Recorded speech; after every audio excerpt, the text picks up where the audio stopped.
হয়েছিল বুধবার, কিন্তু আপনারা যে সাংবাদিক, আমরা দুঃখিত, লজ্জিত। সবার বিবেক মরে গেছে। বাংলাদেশের বিবেক বলতে কিচ্ছু নাই। বুধবার এই ঘটনা ঘটছে, কোন সাংবাদিক এই ঘটনা প্রকাশ করতে পারে নাই, অথচ সবার মাঝে এই ঘটনা ঘটেছিল।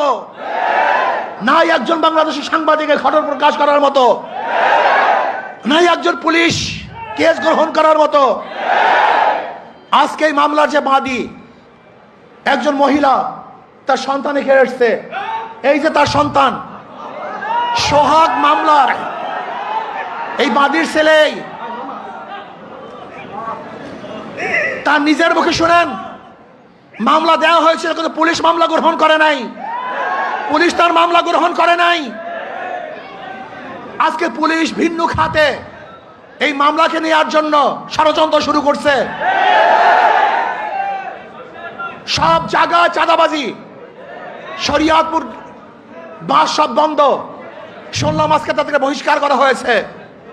অথচ আজকে আপনারা দেখেছেন প্রেস ব্রিফিংয়ে, সাংবাদিক সম্মেলনে ঊর্ধ্বতন কর্মকর্তাদের কাছে বারবার জানানো হয়েছে, কিন্তু না, যতক্ষণ পর্যন্ত সব জায়গায় প্রচার না হয়েছে ততদিন পর্যন্ত বহিষ্কার করা হয় নাই।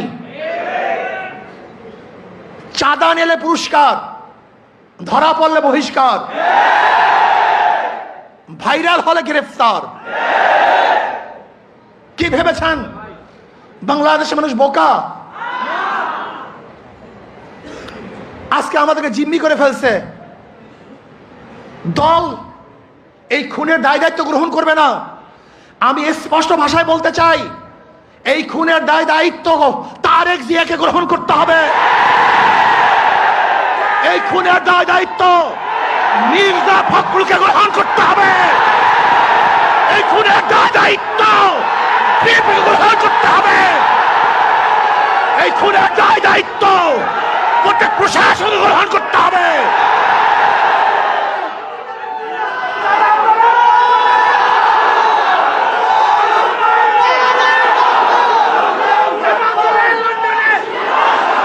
শোনেন,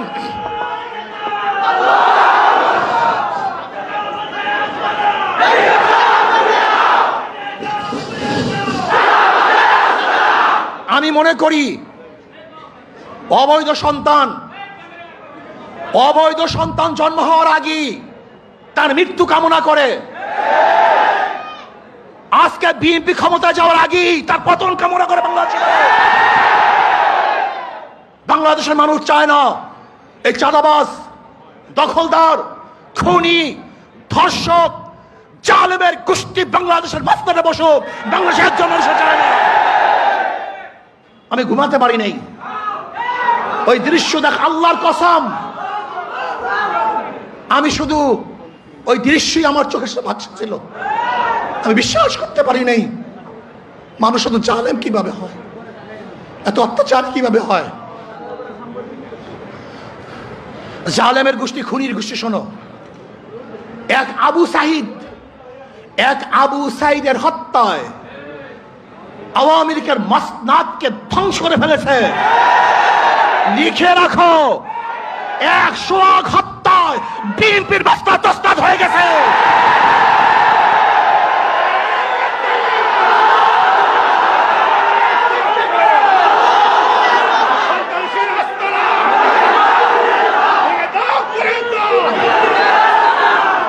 শোনো, তোমরা ভেবেছ গুম হত্যা মামলা বিএনপি ক্ষমতায় আসবে, এই ভয়ে তোমার সামনে সামনে মাথা নত করবে।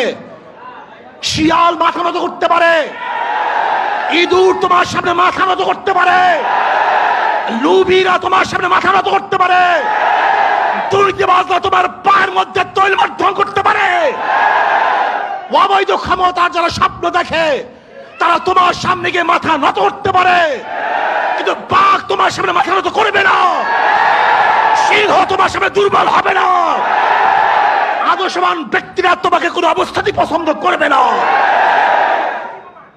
ভাইয়েরা আমার, আমি মানুষের বিবেক দেখছি। এই ঘটনা ঘটাবার পরেও বিবেকবান মানুষ যারা নিজেদেরকে শিক্ষিত দাবি করে, ওরা কিভাবে বিএনপি আওয়ামী লীগ করে আমার বুঝে আসে না। ওরা শিক্ষিত নয়, ওরা জ্ঞান পাপী।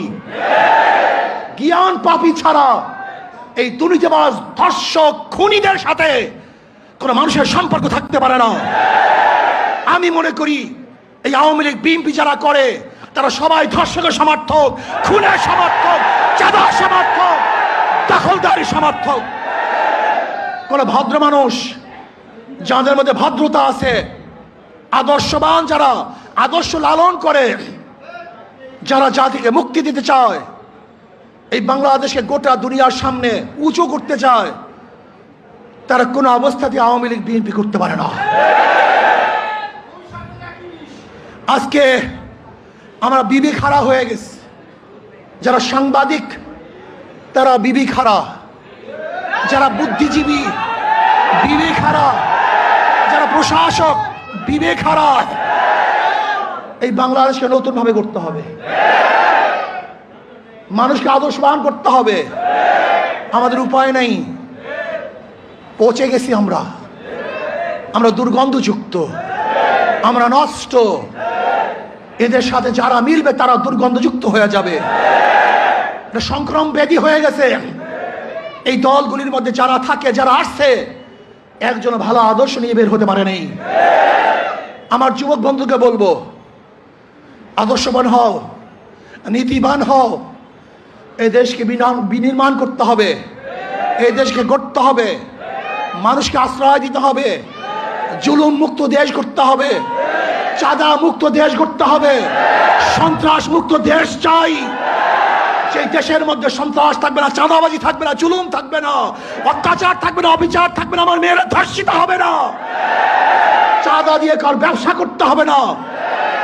এরকম দেশের জন্য চেষ্টা করো, সাধনা করো। ইনশাআল্লাহ ইসলামী আন্দোলন বাংলাদেশ পারবে এই দেশকে একদিন শান্তি দিতে, মুক্তি দিতে।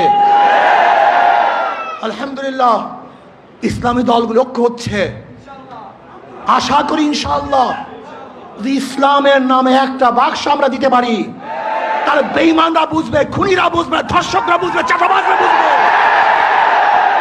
কত ধানে কত চাল। বারবার ঘুঘু তুমি খেয়ে যাও ধান, এবার ঘুঘু তোমার যাবে যে প্রাণ। বারবার বাংলাদেশের মানুষকে ধোঁকা দিয়েছ, ৯-৬ বুঝিয়ে ভোট গ্রহণ করেছ। এবার বাংলাদেশ সচেতন হয়েছে, কোন চাঁদাবাজদেরকে আর মানুষ ভোট দিবে না।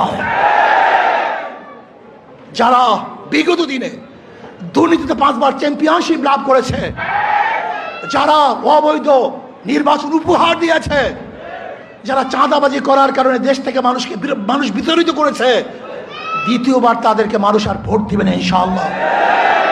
চাঁদাবাজের বিরুদ্ধে ঐক্য হবে তো ইনশাআল্লাহ, চাঁদাবাজের বিরুদ্ধে সবাই ঐক্য আসি তো ইনশাআল্লাহ। যখন যেই সময় ডাক দেওয়া হবে, চাঁদাবাজির বিরুদ্ধে আমরা ঝাঁপিয়ে পড়বো ইনশাআল্লাহ। আল্লাহ আমাদের